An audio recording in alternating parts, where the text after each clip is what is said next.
Vamos arriba. Buenas tardes, Juan Raúl Ferreira, buenas tardes.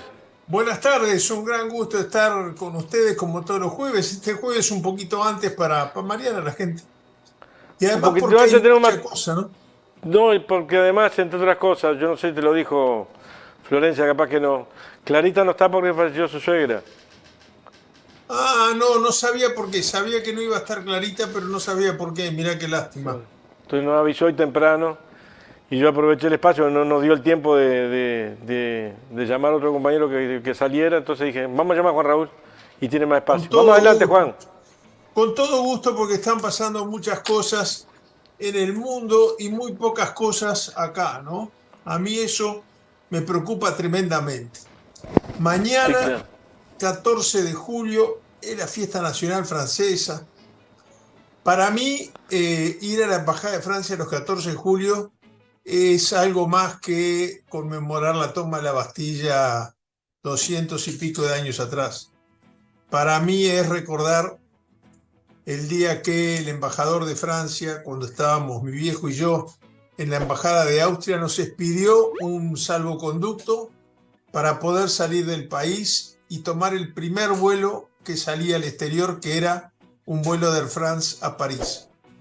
La aerolínea se negó a aceptar pago o remuneración de cualquier tipo, estoy pasando un chivo, pero es justicia histórica, y cuando el avión remontaba, el capitán dijo, les habla fulano de tal, su capitán, volaremos a una altitud de tanto, dentro de tantas horas aterrizaremos en el aeropuerto de Charles de Gaulle, bla, bla, bla, bla.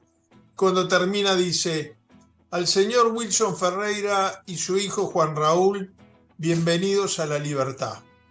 Bueno, para mí la fiesta de Francia se agota en la emoción. Mirá, te lo cuento y se me pone la piel de gallina. Pero bueno, mañana está anunciado que en Francia van a haber las medidas sin precedentes de seguridad a raíz de que el famoso mayo del 68 este año ya se repitió 2 veces. Es decir, Francia es la capital de la protesta a nivel internacional. Cuando en Francia se protesta es porque vienen grandes cambios en el mundo. Las protestas precedieron hace más de 200 años la Revolución Francesa. Las protestas en mayo, perdón, del 68, bueno, se le recuerda al movimiento que generó en todo el mundo, incluyendo en América Latina, se le recuerda como el Mayo francés. Este año, el 19 de enero, comenzaron las protestas a raíz de la suba de la suba de la edad de jubilatoria de 62 a 64 años, bastante más tímida que la reforma jubilatoria que se aplica acá. Pero en el momento que el presidente Macron puso en uso un resorte constitucional que sacaba el tema de la discusión parlamentaria y lo aprobaba por decreto, se lanzó una ola de protestas impresionante.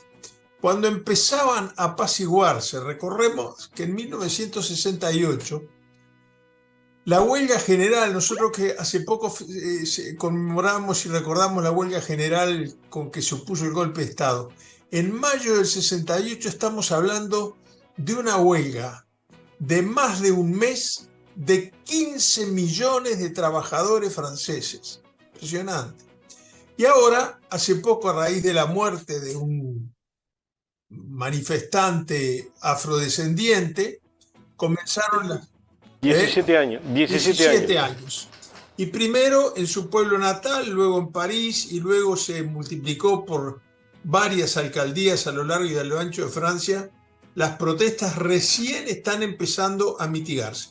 A punto tal que, repito, mañana el presidente Macron ha dispuesto las medidas de seguridad más importantes de que se tenga conocimiento desde la Tercera República Francesa. Esto está ocurriendo en Francia y seguro que por algo es, porque el que piense que todo esto es por trabajar 2 años más, no. La reforma jubilatoria fue la gota que desbordó el vaso y sacó a la gente a manifestar y a protestar porque la gente no estaba contenta. Y esta es Ya una... había, Juan Raúl, ¿te acordás que ya venía una movida importante, no muy lejana, hace un par de años atrás, los chalecos amarillos? Sí, claro, los chalecos amarillos, es verdad. Sí, sí. Cuando en Francia protestan, cuando veas arder las bardas, no barbas, las bardas de tu vecino, pon las tuyas en remojo. Cuando Francia protesta, está pasando algo. Ahora, ¿qué viene después de ese algo? Y yo qué sé. La Revolución Francesa fue un hito en la historia de la humanidad.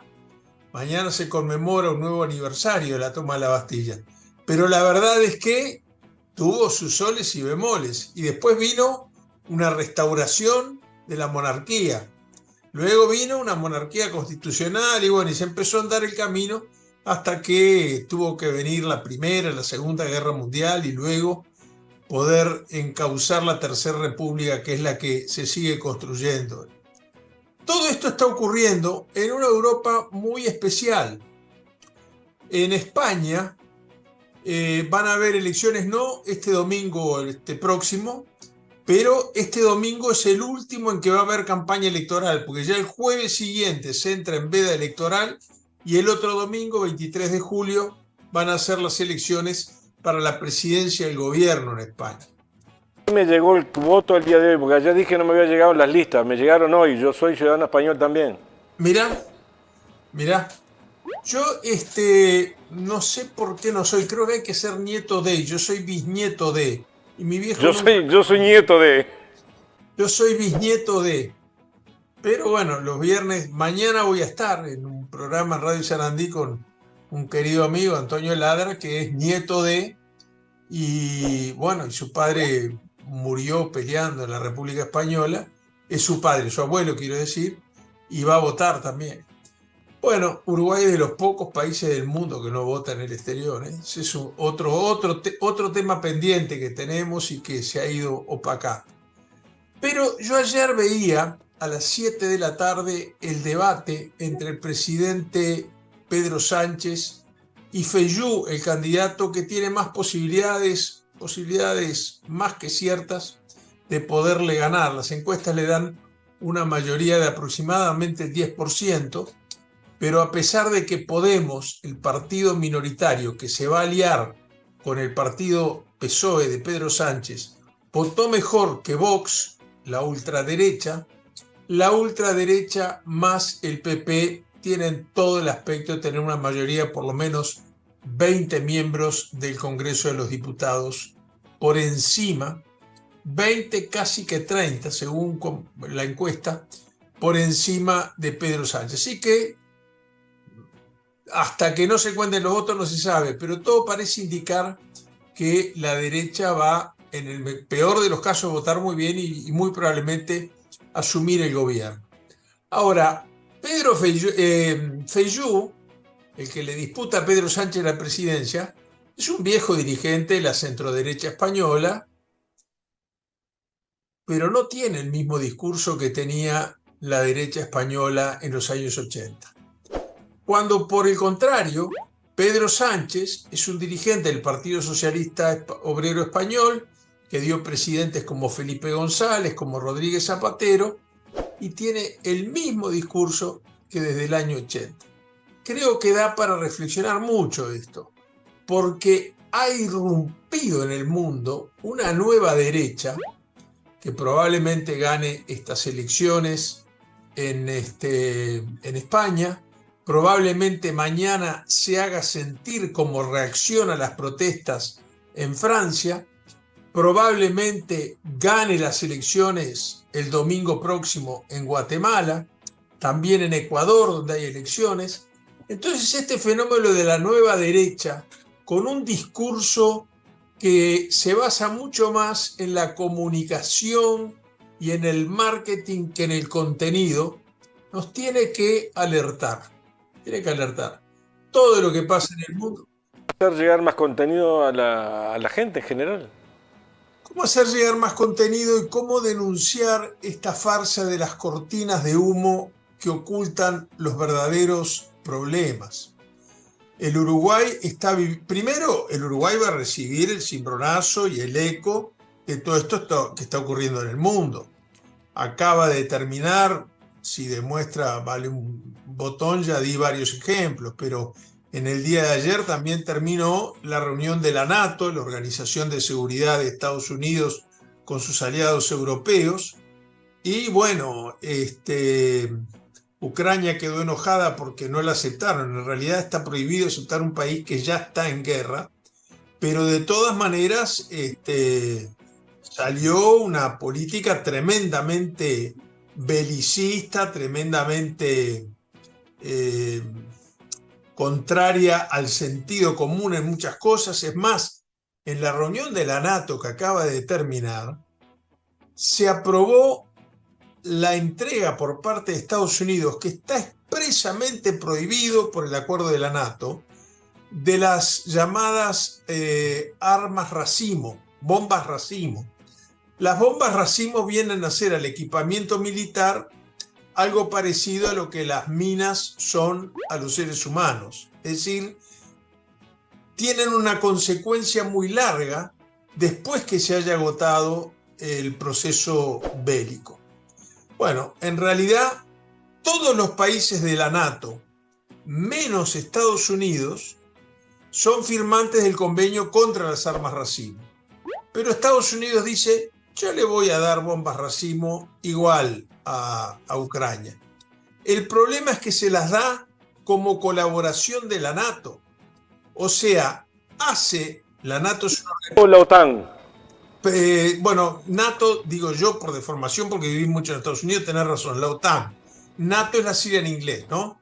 Organización del Tratado del Atlántico Norte, en inglés se dice NATO. La OTAN debí de haber dicho, gracias. Pero, ¿por qué viola los acuerdos de la OTAN?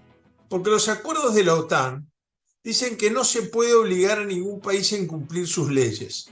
De 31 miembros que tiene la OTAN, Estados Unidos es el único que no ha firmado el convenio que prohíbe la venta de bombas de racimo, cosa que Estados Unidos ahora va a hacer en nombre de la OTAN. O sea, obliga a sus 30 socios europeos a incumplir con los estatutos de la OTAN y con el tratado internacional que prohíbe todo armamento que tenga consecuencias posteriores a la finalización de un conflicto bélico. Minas submarinas y bombas racimo. Bueno, este es el mundo difícil en el que estamos viviendo. Y Uruguay, yo creo que se ha perdido muchas oportunidades de reinsertarse de una manera seria en este mundo difícil y complejo, en este mundo donde, bueno, ya hemos analizado muchos casos, pero último ejemplo que pongo, miramos a Estados Unidos, y uno dice, con un candidato como Donald Trump, el Partido Demócrata gana al galope. Sin embargo, uno de los problemas del Partido Demócrata de Estados Unidos es que no hay competidores. Biden notoriamente está... hay gente que lleva la edad de una manera y gente que la lleva de otro. Biden notoriamente, se puede ver hasta en los noticieros, no está en condiciones, se olvida de las cosas, se tropieza, se cae, se confunde del país que está visitando. Ahora en la reunión de la OTAN también metió la pata y había un acuerdo de posponer la consideración de la incorporación de Ucrania. Él se equivocó y salió a decir que Ucrania no reunía las condiciones para ser miembro de la OTAN. Bueno, si no reunía las condiciones lo hubieran dicho antes y no hubiera habido guerra, porque la guerra empezó cuando Ucrania anunció su incorporación a la OTAN y a la Unión Europea. Pero bueno, y sí, se equivoca, se olvida, no está llevando la edad con demasiada lucidez. Hay gente que le pasa, hay gente que no le pasa, a él le pasa. Ahora, no es raro que no aparezca alguien dentro del Partido Demócrata que diga, bueno, yo quiero ser candidato. No, ni siquiera dentro del Partido Republicano. Lo el gobernador DeSantis es un tema para consolidar su posición dentro del partido, pero el candidato es Donald Trump, a menos que lo metan preso, y aún metiéndolo preso, yo no sé si no terminan victimizándolo más, pero en todo caso, toda esta cosa rara del mundo en que vivimos ocurre en el momento en que América Latina empieza a repensar el multilateralismo con seriedad. El Mercosur empieza a asumir con otra conducta diplomática sus obligaciones para negociar conjuntamente tratados de libre comercio, tratados de seguridad, tratados arancelarios con otros países y con otros bloques. Lula lleva como presidente pro tempore del Mercosur muy avanzadas ya las negociaciones con la Unión Europea en nombre de todo el bloque. Y al mismo tiempo, China ha dicho que con los países miembros del Mercosur individualmente considerados no le interesa un acuerdo, pero con el Mercosur como tal sí le interesa. ¿Qué hace Uruguay en esas circunstancias? Y se pelea con Lula. Le prometieron que no iban a insistir con China hasta que no terminaran los acuerdos de libre comercio con la Unión Europea, y Bustillo va justamente a plantear un acuerdo bilateral. Había un compromiso de palabra anunciado ante la prensa internacional. No se hace eso, no se hace. Pero además, como si no bastara el papelón, Bustillo llega a China el mismo día que llega en visita de Estado como jefe de Estado Lula. Yo me imagino que lo habrán recibido a nivel de cuarto o quinto nivel en los ministerios que visitó, porque para China la visita de Lula tenía una importancia muy grande. Era repensar toda su alianza hacia América Latina. No nos olvidemos, por ejemplo, que Lula, con quien le encanta pelearse a nuestro presidente, tiene con China un banco de desarrollo. El BRICS es el banco de desarrollo de Brasil, Rusia, India, China y Sudáfrica. Mirá vos qué perinola. Y entonces, obviamente... Y la presidencia de ese banco Y la la lleva presidenta del Dilma banco... Rousseff. Exactamente, recayó sobre Dilma Rousseff, que no solamente es de Brasil, no solamente es allegada a Lula, sino que tiene todo un simbolismo nombrarla en la presidencia del banco cuando Bolsonaro había pretendido tratarla de ladrona. Fue muy curioso porque a ella la destituyeron en un juicio político y después que dejó de ser presidenta no fue citada por ningún juez ni por un ticket de mal estacionamiento, ¿no?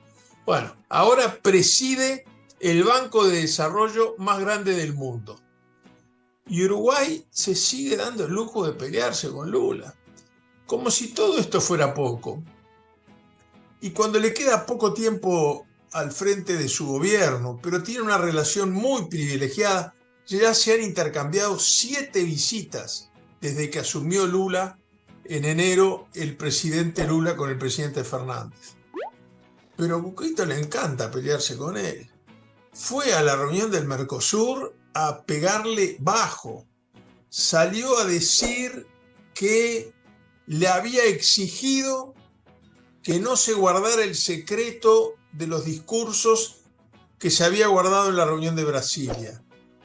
Y claro, si a la gente no se le explica, y si hay todo un aparato de información al servicio de la desinformación, por eso yo no me canso en felicitar gente como tú y tu equipo que se encarga de tener medios de alternativa. Y bueno, la gente no tiene sino cómo saber. Porque en realidad lo que hay que decirle a la gente es que son dos cosas distintas, pero que además Cuquito sabe que son dos cosas distintas. Por lo tanto, no se está equivocando, está mintiendo. Lo que hubo en Brasil fue una reunión de consulta informal. Por definición son secretas, siempre. Lo que hubo luego en Brasilia fue la reunión, en Foz de Iguazú, perdón, fue la cumbre de presidentes del Mercosur. Pública, por definición, como siempre. No había que amenazar con nada, y mucho menos contarle a los periodistas que le había hecho una amenaza al presidente argentino. Luego vinieron las burlas, esa cosa que de repente funciona bien en el marketing, pero que no funciona bien en la relación entre los estados. Esa expresión que yo ya la comenté acá de todos somos buenos, pero no aparece el poncho. acusando al presidente de haberse robado un poncho, yo qué sé. Yo tengo la esperanza de que el traductor al portugués, a Lula, le haya traducido otra cosa, pues. Me da vergüenza que nuestro presidente hable así. Bueno, y en medio de este mundo que está en llamas y que está definiendo caminos que van a afectar al Uruguay en los próximos días. Pusimos el ejemplo de Francia, el de España, el de Estados Unidos, el de Ecuador, el de Guatemala, podemos poner el de Chile y podemos seguir en Argentina, que ya se vienen las PASO en cualquier momento. Y en ese mundo en proceso de cambio, donde irrumpe un fenómeno nuevo, que quedó muy claro en el debate de aspirantes presidenciales de España en el día de ayer, que se llama Nueva Derecha. Es esa cosa asistémica, mucho más reaccionaria que antes, pero más disimulada, de un modernismo asistémico, del cual es muy afecto el presidente Lacalle Pou. Bueno, ese fenómeno de la nueva derecha tenemos que advertirle a la gente que va a estar presente también en el debate electoral que los uruguayos libremos el año que viene. A ver, en medio de toda esta realidad que yo estoy compartiendo con ustedes, ¿cuál fue el titular de primera página de hoy del diario Observador? Que el presidente Lacalle Pou se volvió a separar de Loli. Sí. No, pero es que yo no me metería en un tema personal si el propio presidente no se hubiera encargado de hacer de ello no un problema personal, sino parte de su marketing. Porque resulta que cada vez que hay una situación tirante, se separa o se junta. Si está separado, se junta. Si está junto, se separa. Y cada uno tiene unos costos tremendos para el Estado, porque hay que adaptar la casa presidencial. Nunca se le invirtió más plata a la casa presidencial, que hacía 15 años que no se usaba, que cuando se mudó el presidente con su esposa. Y si alguno se va de viaje, como en el caso de la esposa, se la manda a investigar. Bueno, cosa que quedó por ahí. La manda a investigar por uno que ahora está procesado por expedir un pasaporte. Después se va con los chicos. Bueno. Ahora se fue. Yo me acuerdo de haber acompañado en algún viaje al presidente Sanguinetti, que en el primer gobierno tenía la costumbre de llevar representantes de todos los partidos de oposición en sus delegaciones. Y yo me acuerdo que cuando sobrevolábamos un país extranjero, se le mandaba un telegrama al jefe de Estado desde el avión. Me acuerdo, por ejemplo, y creo que habla bien, yo puedo tener muchas discrepancias con el doctor Sanguinetti, pero habla muy bien de él, porque me acuerdo que veníamos en el avión, el general Líber Sereñi y yo, y nos llamó a ambos para hablar del tema, porque íbamos a sobrevolar un pedacito de Chile. Se acercaron 2 aviones cazabombarderos, saludaron, hicieron una escolta simbólica, y él tenía que mandar un telegrama, pero era Pinochet todavía. Entonces él quería mandar un telegrama que fuera prolijo protocolarmente, pero que expresara que no veía con simpatía lo que estaba pasando en Chile. Y medio metimos manos los tres ahí y salió el telegrama. Bueno, ahora se fue a ver un partido de fútbol con los hijos de la Argentina y no le avisó a nadie.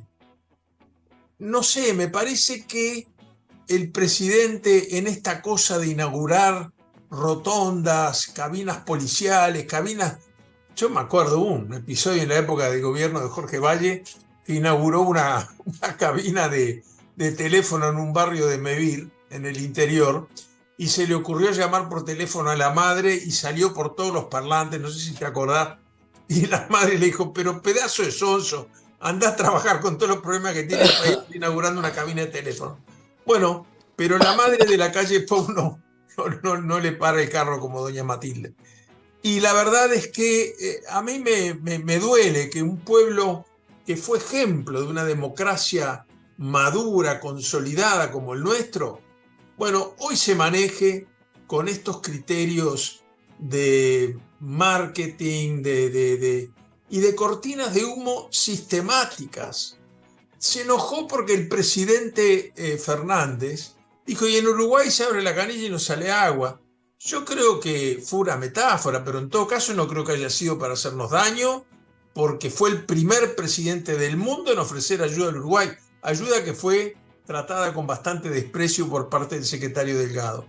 Pero le dijo ignorante, le dijo, dice, yo me imagino que mala fe no es, por lo tanto será por ignorancia. Obviamente, esa afirmación pasó a integrar la propaganda de todos los candidatos de oposición que están compitiendo para las PASO. Logró el presidente Lacalle integrar la campaña publicitaria de los dos candidatos, Larreta y la ex ministra del Interior. ¿Para qué? ¿Para qué meterse?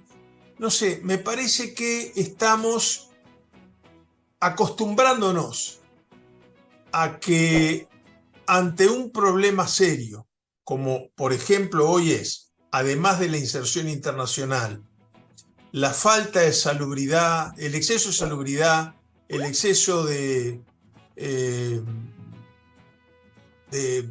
sal y de cloruro del agua, pero además lo que dijo Fernández no estaba tan errado, porque nos anunciaron que iban a haber cortes sin previo aviso en todo Montevideo y Canelones, y de hecho, lo estaban haciendo, hubieron denuncias. Y de hecho se están haciendo. Hubieron denuncias de los trabajadores de FOSE en este canal acá hace el jueves pasado, creo que fue, el jueves pasado, antes que vos salieras, jueves o miércoles pasado, donde se usaban las maniobras para achicar el agua de pesado. Casi que no tiene fuerza tampoco, no estaba tan errado. Bueno, yo hoy pude darme el primer baño caliente en mi casa, gracias a Dios tenemos vecinos muy amables y muy simpáticos, pero el calefón nuestro se hizo pelota y la verdad, esto no me lo contó nadie, que no conseguía, porque no hay en el mercado, no hay ni repuestos ni calefones. Lo que antes te lo mandaban en el día, ahora te demoran 10, 12 días en entregártelo porque hay una sobredemanda por la cantidad de... Yo no quiero... ¿Y quién va llevando el cálculo de lo que ha significado eso de sobrecarga en el presupuesto mensual de la familia uruguaya, sobre todo en los sectores menos beneficiados? Y bueno, cada vez que ocurre una cosa esa, una cortina de humo. Yo creo que la única manera de combatirlo es que nosotros estemos preparados para que en el debate del año que viene, a cada cortina de humo, contestemos con una propuesta razonable y de acorde al tiempo que estamos viviendo. Gracias por tu aporte, gracias por tu presencia, gracias por hacer el aguante hoy además. Un abrazo muy grande a todos y un abrazo a Enrique, que ya veo que está por entrar y que lo voy a escuchar con toda atención.